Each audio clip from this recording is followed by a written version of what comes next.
me and my husband, we have no kids together, so I got pregnant and I lost the baby at 21 weeks. So the Mentally Strong method helps you to organize, like really get the spiritual conflict out of the way. Without that, I think my relationship with God would not be here. You can still show up for your kids after tragic loss, including a miscarriage. Raising mentally strong kids in the midst of losing children is a different kind of strength. But when you can think through it, organize, and make those choices, like you'll hear Taylor say, just one step at a time, you can do that.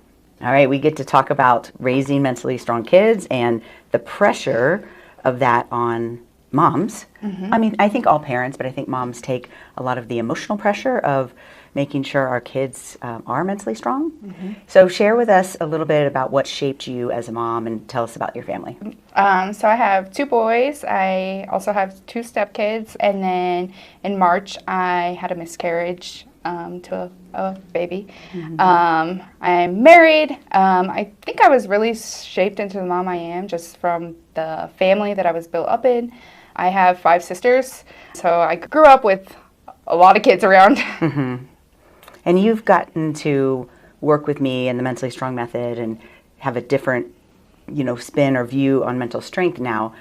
But what do you wish you knew, before?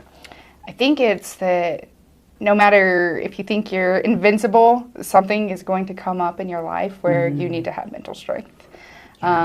Before, I would have said I don't have depression, anxiety, nothing, and then a life event triggered it. Yeah. So tell us a little bit about that. So me and my husband, we have no kids together, so I got pregnant and I lost the baby at 21 weeks. It was pretty traumatic. It happened at home. Yeah. And we don't need to go into the details to feel that. I mean, literally, as you're saying it, I'm getting goosebumps and my empathy for you. We got to work through some of that together. You got to see my story before this horrible grief happened to you. What did you learn about grief and trauma? Because you said right off the bat, the actual miscarriage was very traumatic. I think just trying to organize what is trauma and what I have to work through so that I could grieve. When you're trying to put the 2 together, it's overwhelming. So really trying to organize how am I going to work through this trauma so then I have the space to grieve. And do you want to share a tragedy from the past before you knew how to do those things? Yes. I also lost a baby before. I felt like I was younger, so I was 18. And I think my whole life I've avoided it. Just like it didn't happen. Bing, bing, bing, bing, avoid. Yeah. I think in moms we do this, right? That kind of pain is so intense. It's like, I can't. I think this time was different. I couldn't just avoid because I had 2 little boys who also felt the loss. So this brings it back to raising mentally strong kids, right? Tell me how you wanted to show up, how you showed up, and what you learned. Well, like any mom, I wanted to show up perfect for them. That didn't necessarily happen. I showed up my best, and I believe I showed up in the best version of myself. Every day I chose to honor and grieve with them together. That way we can go through it.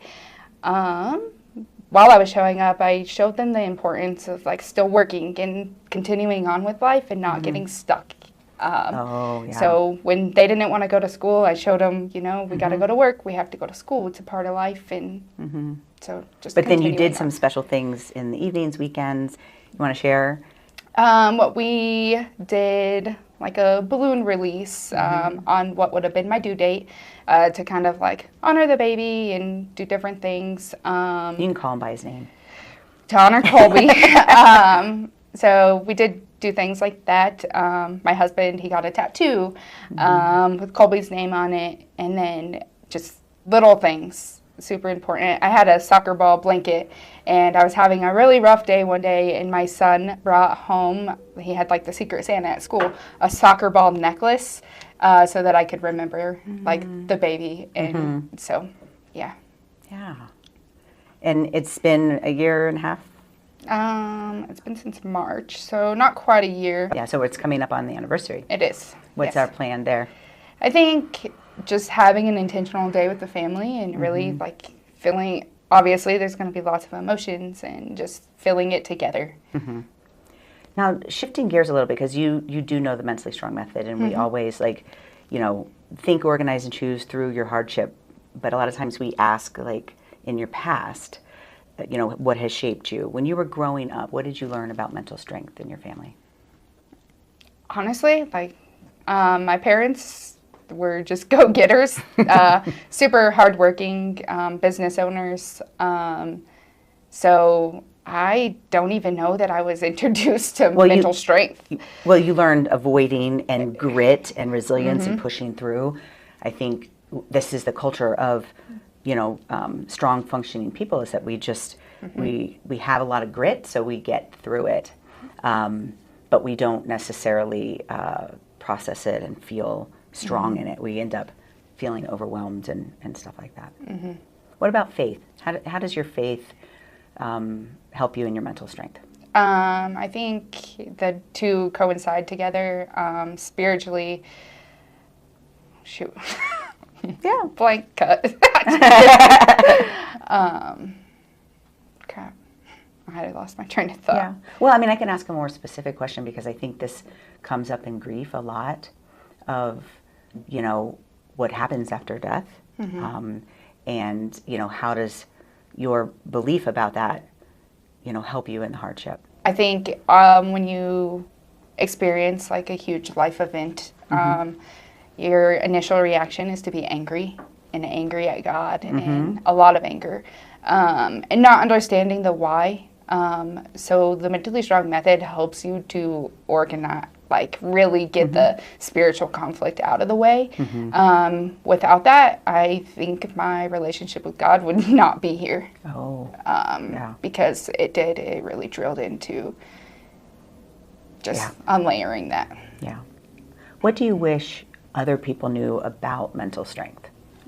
I think just that it's a part of everyone's life. It's not necessarily a diagnosis, but it's something everyone deals with. Yeah, for sure. What about the moms out there who are raising kids, maybe have lost a child, had a miscarriage? What would you want them to know? Just that there are ways that it will get better, and every step is a step towards progress. Even if it is getting out of bed and brushing your teeth for the day, every step is a step towards, and it's okay to grieve. There's no timeline on you feeling better. I still have bad days. Right. We talk about that a lot, of like separating the grief and trauma. Grief, you are allowed to feel that pain. You should feel that pain. But when it's enmeshed with the trauma of the event, and losing a child is always trauma. And then if there's a traumatic incident around it, it just, you know, intensifies that. But being able to separate those and learning to grieve and feel that pain. What are you currently still working on and learning? Still working on and learning everything. To give myself peace and grace, I guess, that no matter what little progress I make, it's progress. And I think just knowing that, Cool. Anything else? I don't think so. All right. Thank you. I invite you to come and learn the Mentally Strong method. This is the tool that got me through my grief, as well as the safety net after my third child passed. So I know that it is the formula for mental strength. Whether you are dealing with significant hardship and having depression, anxiety associated with it, or whether you are pushing through, learning the Mentally Strong method is that key for confidence in knowing that you can show up for yourself and for your children. There's a link in the description of this video that will take you to a class that I teach on the Mentally Strong method. I hope to see you there.